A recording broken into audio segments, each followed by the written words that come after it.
আরো বেশি পানি উঠে, আরো সমস্যা। তো অজিত গুতে যে যাবো আমরা, যে এই রোডটা দিয়ে তো যাবো, তো আমরা যে টিপু সাহেব যে প্রিজালার গেছে, উনার যখন প্রধানমন্ত্রী কল দিয়ে বলছে যে কেন্দ্র চেঞ্জ করবো, তো উনি কি কুমিল্লা শহরে চলে না? উনি কি এই রোডে যে শিক্ষার্থীদের সবার ইয়েতে মহিলাবাদী সবার বাকি হচ্ছে আশে পাকে, অজিত গুতে কারো বাসা নেই, এত দূরে জীবনে শহরের এত দূরে জীবনে কেউ যাবে না।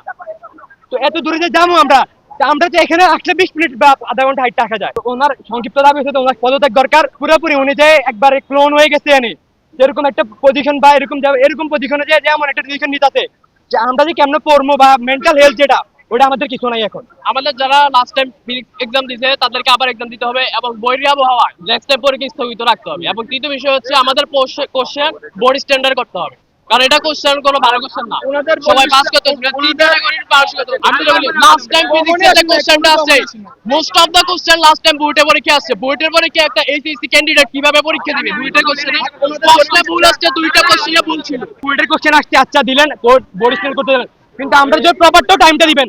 আপনি একদিনে ফিজিক্সের কি শেষ করবেন আমারে বলেন? না এমসিকিউ শেষ করবেন, না সিকিউ শেষ করবেন, না কখন পড়বেন? আমার এটা বুঝা না কেন আমার।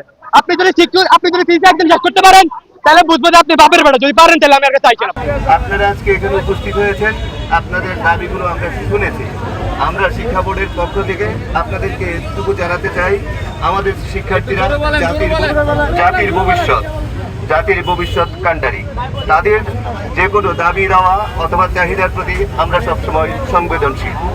ইতিপূর্বে প্রাকৃতিক বিপর্যয়ের ফলে যে সকল শিক্ষার্থী অসুবিধার সম্মুখীন হয়েছে, বিড়ম্বনার শিকার হয়েছে, দুর্ভোগের শিকার হয়েছে, আমরা আন্তরিকভাবে দুঃখ প্রকাশ করি। আমাদের হাতে যে সকল দাবি দেওয়ার যেগুলো আমাদের হাতে করবার মতো ক্ষমতা থাকবে, সেগুলো নিশ্চয়ই কুমিল্লা শিক্ষা বোর্ড কর্তৃপক্ষ সদয় বিবেচনা। পুলিশ মহোদয় বলছে যে উনি যদি তোমার বাবা হইতো, বাবারে কি এভাবে তুমি বাইরে আনে দাঁড় করায় রাখতে পারতা? এখন আমার প্রশ্ন হলো যে একজন বাবা কি জেনে শুনে তার ছেলের সাথে কি এভাবে অন্যায় করতে পারতো? এরকম অন্যায় সইতে পারতো?